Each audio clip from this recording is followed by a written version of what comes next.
This is the Philips HS1 AED unit. It's very similar to other AED units, but it's got some key differences. Now, this particular one here is a training unit, but it's exactly the same as the real unit.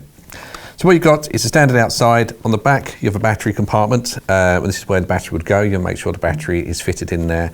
Also, batteries will only last so long, so look for the expiry dates on the battery. Down here is all the conformity details. So you've got the information about the unit itself.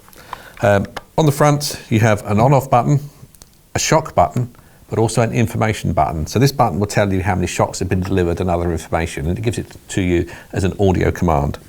The unit itself, the key part is this bit here for the pads. It's a little bit different from some of the others because of the format of it. But what you do with this is you just literally pull down the handle, that will take the cover off, and then from there you can just remove the pads. This will cut on the real unit, that will come off straight away, and you can just pull the pads out and apply them onto the patient. So the way these work is you just peel them back off, and see there's the main pad itself that goes straight onto the patient's chest.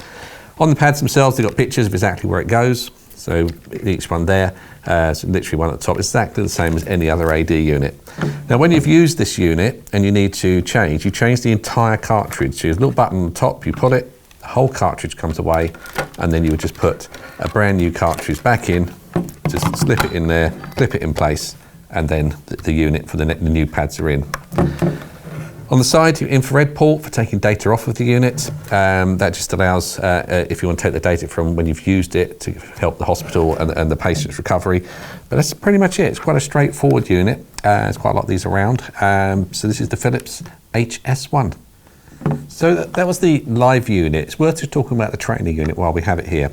The training unit itself works slightly different because inside the back, you just put some batteries and you can just change those to standard batteries.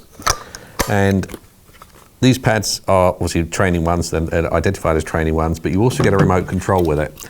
So the remote control is how you would tell the AED unit that the student's got the pads on okay. So if you push the A button, that goes into analysing mode.